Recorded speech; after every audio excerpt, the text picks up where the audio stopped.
Ahora le daré la palabra a la doctora Rosalía Fernández Alaya.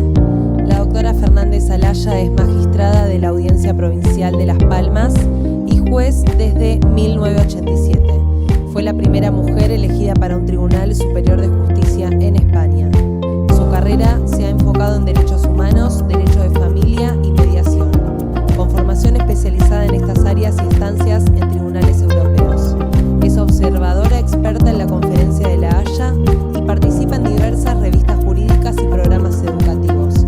Además, colabora con el Gobierno de Canarias en iniciativas de mediación y bienestar infantil, combinando su labor judicial con la docencia en múltiples países. Su tema de exposición será la negada evidencia de la alienación parental, una compleja realidad.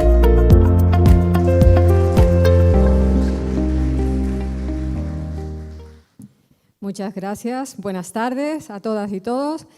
Y mi más sincero agradecimiento y a su vez enhorabuena a la organización de este congreso por la valentía y por la oportunidad que me ofrecen de estar aquí con todas y todos ustedes y quienes nos siguen en línea, debatiendo sin prejuicios, que es muy importante, con apertura de mente y desde distintas perspectivas.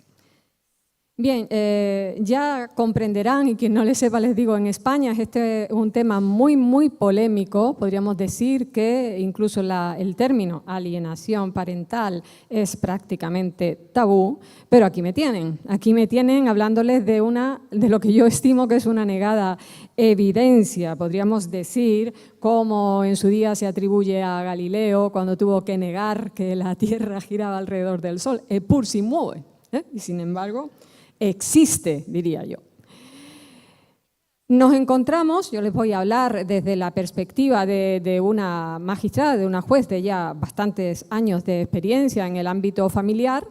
Nos encontramos con una realidad cotidiana en el desenvolvimiento de las relaciones paterno-filiales o parento-filiales, familiares en general, extendidas a otros parientes y en nuestros tribunales. Por tanto, yo todo lo que voy a intentar transmitirles aquí parte de una constatación judicial. Es algo que he vivido a diario durante muchos años en los tribunales, en relación a los temas que a lo largo del día de hoy he tenido oportunidad de escucharles. Ayer lamentablemente no pude asistir. En primer lugar, partiendo de una confusión y desconocimiento, yo diría que casi absoluto, de conceptos. ¿De qué estamos hablando? En primer lugar, distingamos el síndrome del concepto mismo de alienación parental, que no tiene por qué ser o no un síndrome si es que discutimos que pueda existir un síndrome que se llame de tal forma, pero no por eso va a dejar de existir la alienación parental en sí.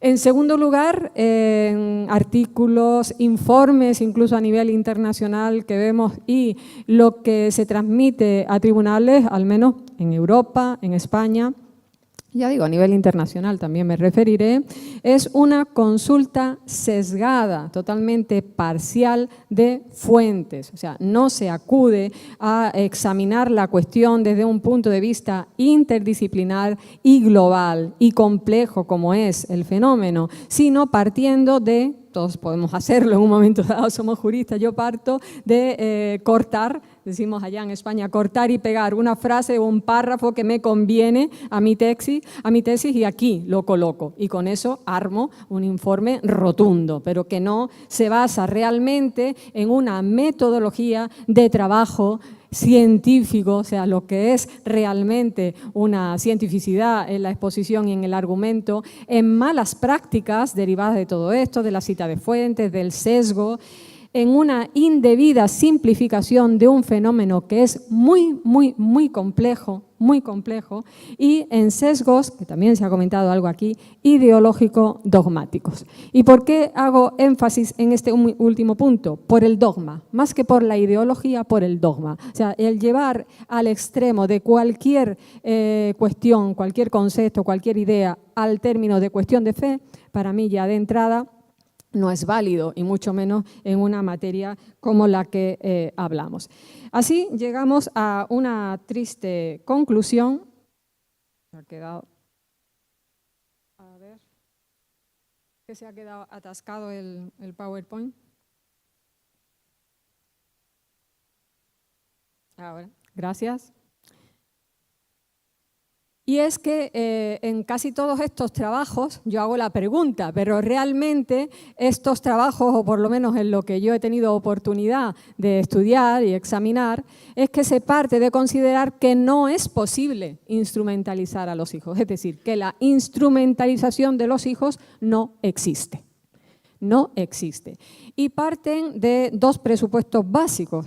El primero, que la voluntad del menor es lo máximo, o sea, lo que se tiene que tener en cuenta por sobre encima de todas las cosas, que los menores tienen, por supuesto, la madurez suficiente, pueden tomar las decisiones libremente, tienen resiliencia. Bueno, esto veremos a continuación que absolutamente no es así. Los menores de edad son personas en evolución, hay que respetar sus derechos, pero precisamente por eso todos los instrumentos internacionales determinan la protección de estos derechos, ¿no? Luego, esa voluntad del menor no la podemos tomar de esta manera, como que va por sobre encima de todas las cosas, ¿no? Y luego se parte también de considerar que la responsabilidad parental supone, en todo caso, que es imposible que un padre o una madre manipule a sus hijos. O sea, es doble, ¿no? Ni los hijos pueden ser manipulados, ni los padres o madres pueden manipular. A todo esto se une asimismo a la negación, yo digo, como cuestión de fe, de que un padre o madre pueda tener influencia negativa alguna en relación al otro padre o madre, progenitor, progenitora, si es un buen o mal padre o madre. Es un silogismo, pero que en realidad, si nos paramos a pensar en él, es totalmente, o al menos desde mi punto de vista, permítanme, completamente absurdo, ¿no? ¿Qué ocurre? Que la constatación judicial, como les decía, diaria, que veo en el tribunal, lamentablemente es todo lo contrario. Claro que sí, que los padres y madres manipulan a los hijos, claro que sí, influyen en los hijos y claro que sí, los hijos, según ciertas edades o incluso también algunos mayores, 12, 14 años, la adolescencia, hay determinadas etapas de la vida más vulnerables que otras, pueden ser influidos. Y es más, a menudo no se tiene en cuenta que padres o madres que actúan de esta manera, es decir, alienadores, al menos al principio ni siquiera son conscientes de lo que están haciendo. O sea, no intentemos demonizar desde el principio a padres o madres que realizan esta conducta, porque a menudo ni siquiera son conscientes. Luego, ¿qué van a necesitar? Lo que veremos al final, un apoyo, una ayuda, ¿no? Para que no se dé lugar a esto. El caso es que tenemos la alienación parental. Aquí es un resumen que no me gusta ser simple, ya acabo de decir que es un fenómeno complejo, pero bueno, pues por poner lineamientos básicos, que supone un distanciamiento no solo físico, sino lo que es más importante, emocional del niño, niña, adolescente con respecto de alguno de sus progenitores, pero que este distanciamiento lo es por una ruptura deliberada e injustificada del vínculo parentofilial. Porque si la ruptura obviamente está justificada por el principio de proporcionalidad, aquí no podemos hablar, es obvio, de alienación parental de ninguna clase. Pero en suma, ¿qué es la alienación parental por sobre encima de todo? Llámese como se llame, un maltrato infantil. Un maltrato infantil que además, en mi consideración, es casi el único cuya existencia se discute. Y esto es muy grave. Esto es muy grave porque los propios poderes públicos que están llamados a proteger a niños, niñas y adolescentes están incumpliendo su deber. Y a veces lo menciono, y aquí tengo la oportunidad de decirlo alto y claro, esto para mí es una suerte de violencia institucional. No es solo...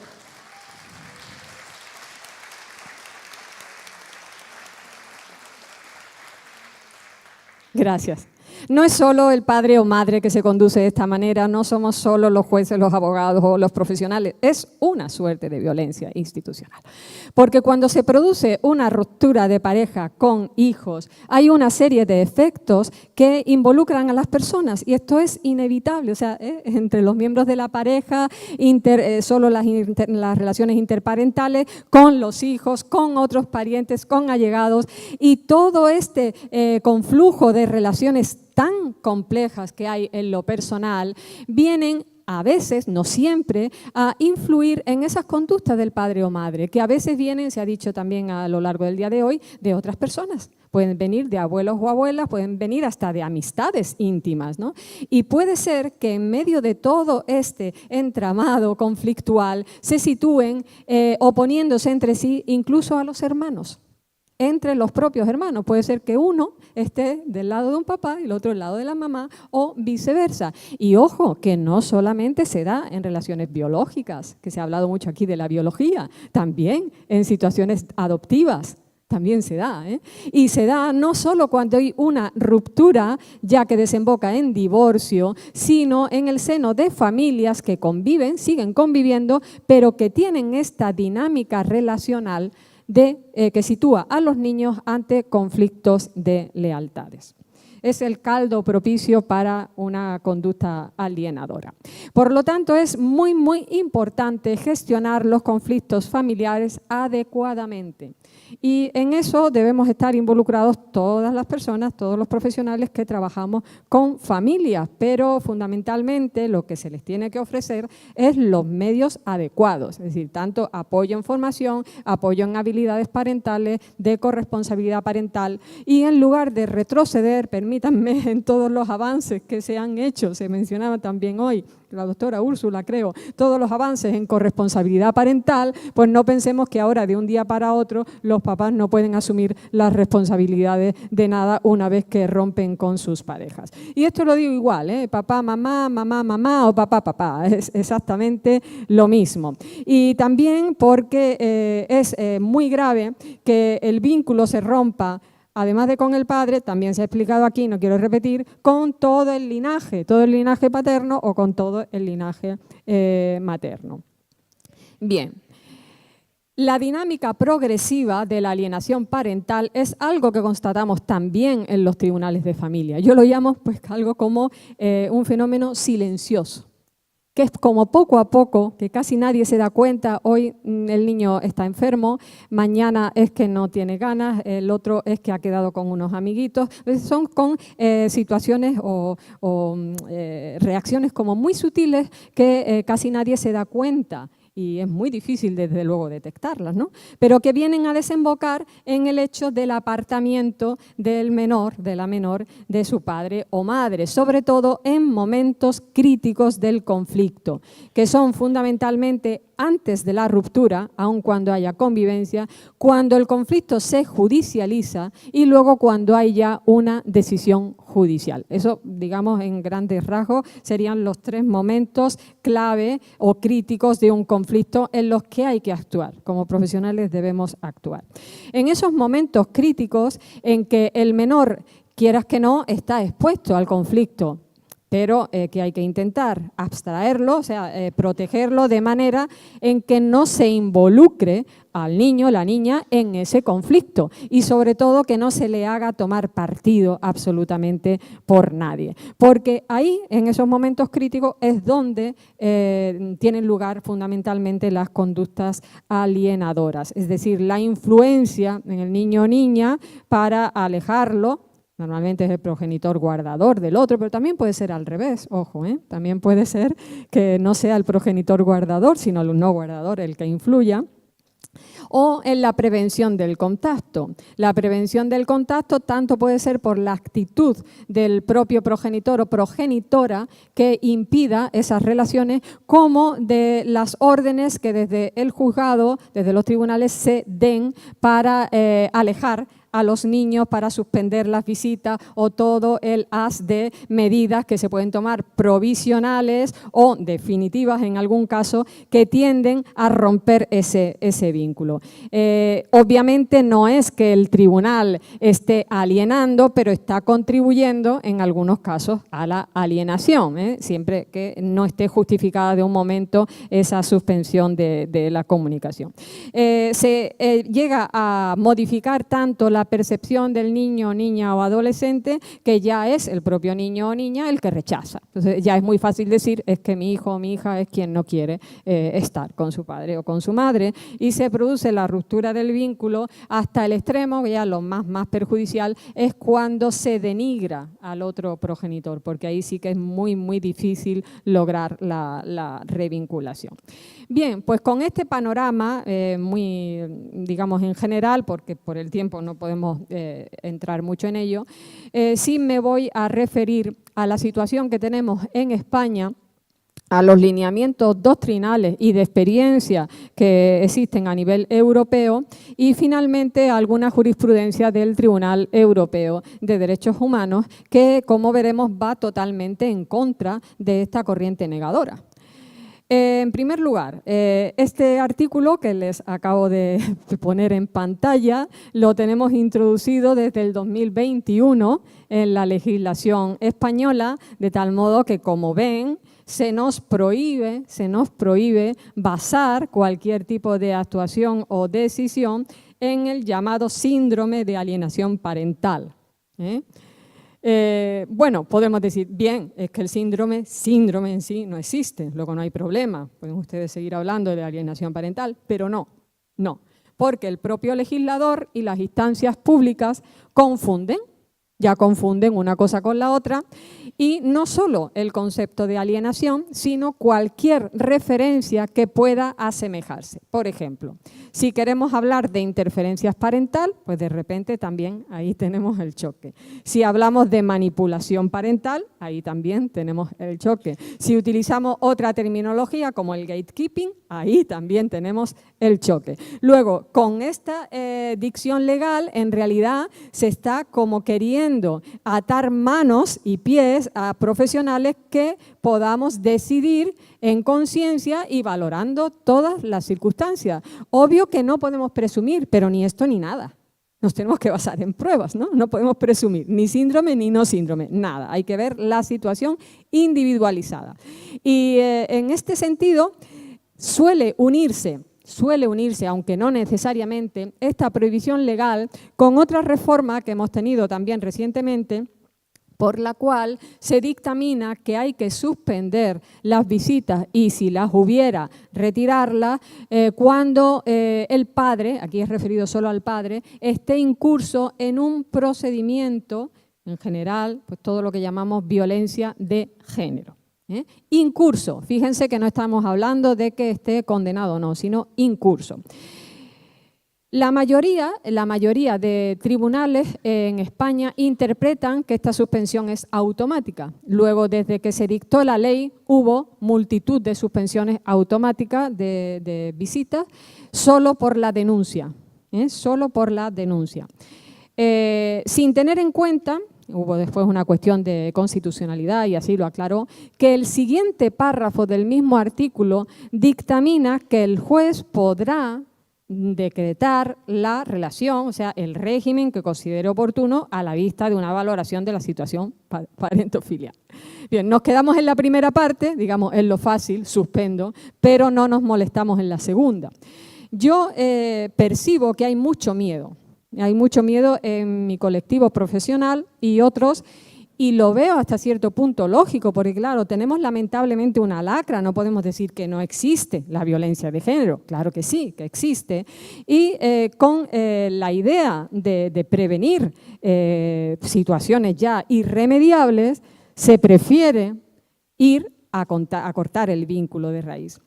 Pero desde mi punto de vista esto es un craso error y es no molestarse en verificar caso por caso, a menudo por falta de medios, lo que conviene y lo que no. Y también si es posible decretar una relación parentofilial con salvaguardas que protejan al niño al mismo tiempo que eviten la ruptura del vínculo, salvo, insisto, que la situación amerite que sea esa separación.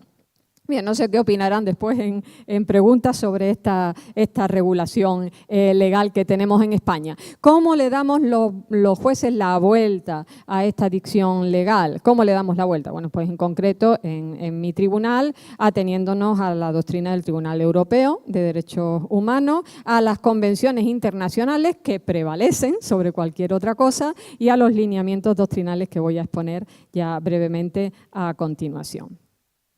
Que esto a nivel europeo se da. Ya hay corriente, había una corriente muy en contra en los últimos tiempos de utilizar el término alienación parental, pero ya en Alemania, en Bélgica, en Francia, no solo hay asociaciones de padres y madres afectados, sino de profesionales que investigan y están alzando la voz en este tema. Se celebran congresos en la propia sede del Tribunal de Estrasburgo, se han celebrado congresos sobre alienación parental, pero en España es impensable, ¿eh? En España sería absolutamente impensable que pudiéramos estar celebrando hoy en día, y parece mentira, un congreso como este.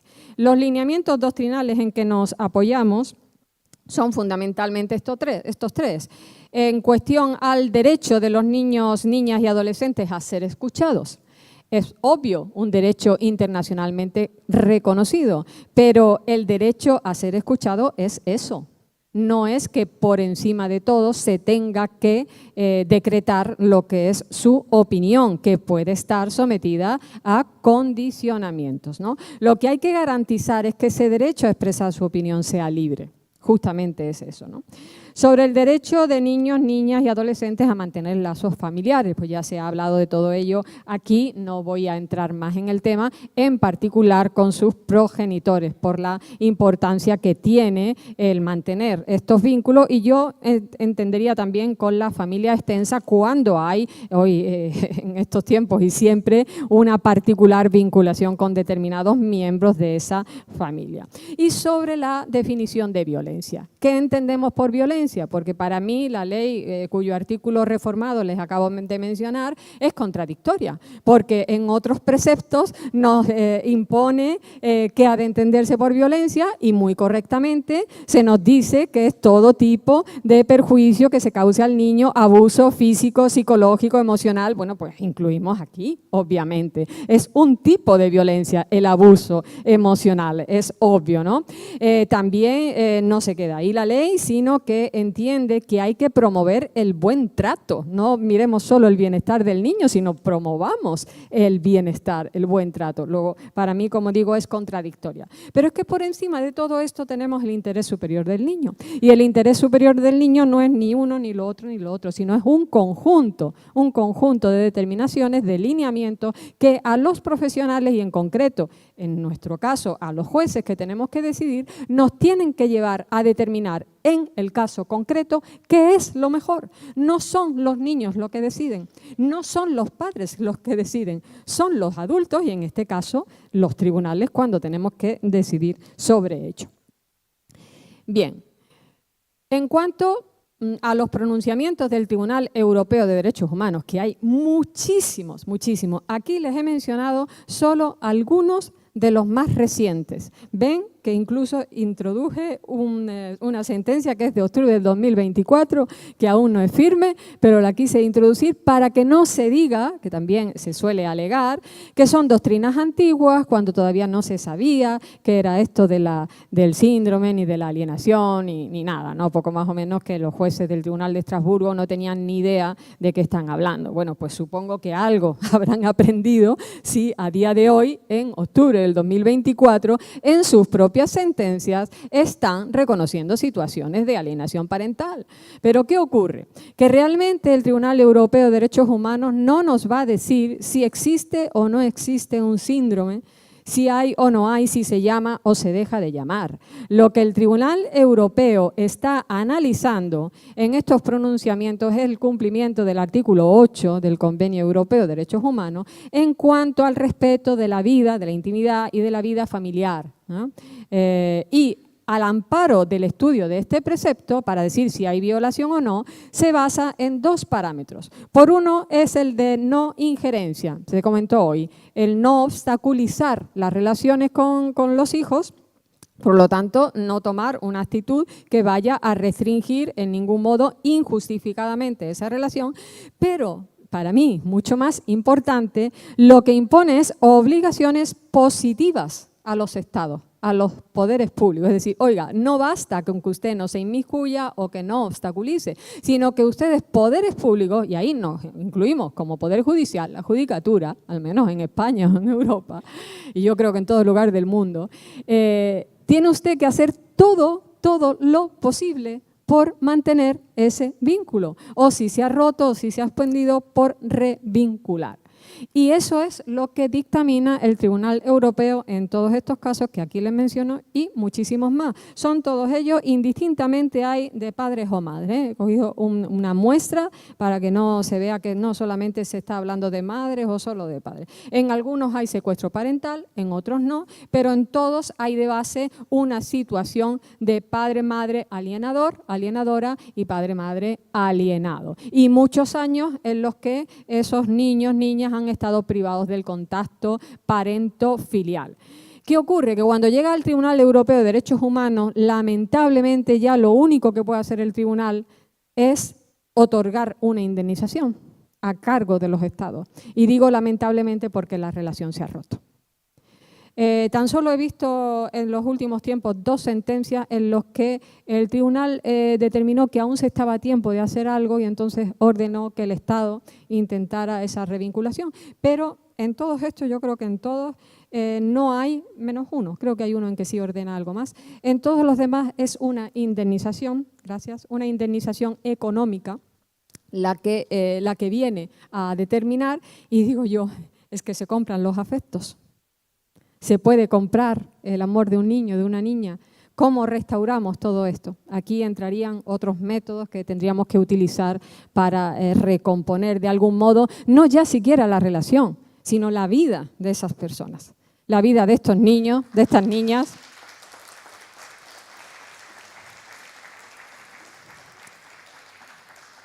Y de estas personas. Porque ya lo importante no es recomponer la relación, sino cómo se quedan las personas.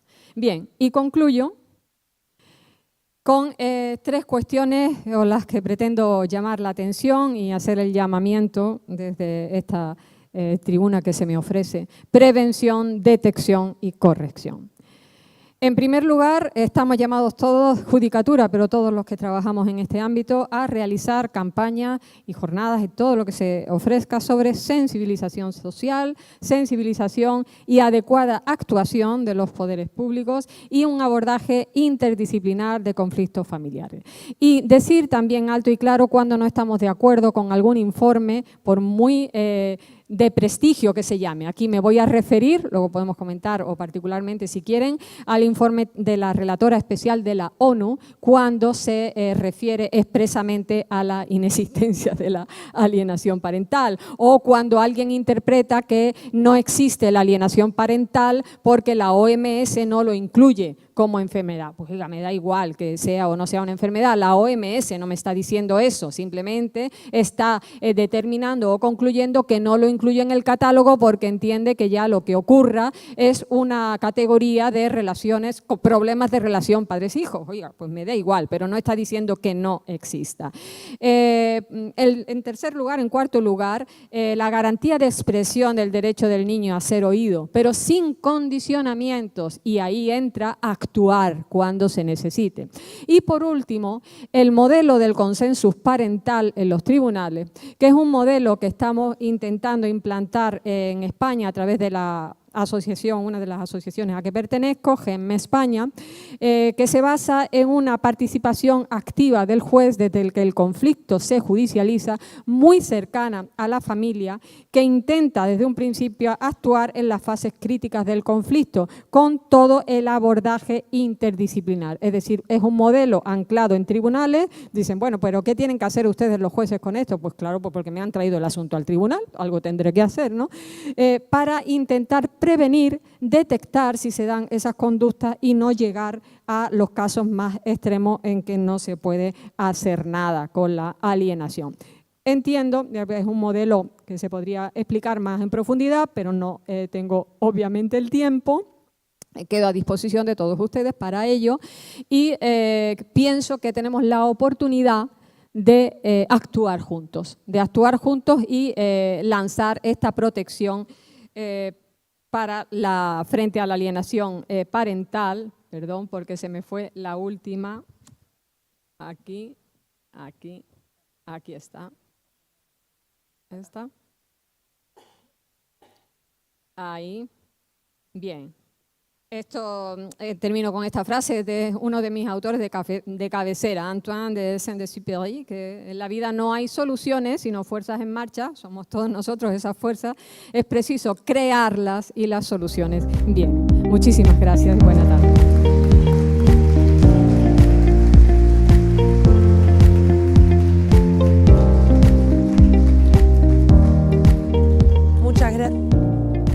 Muchas gracias, doctora Fernández Alaya.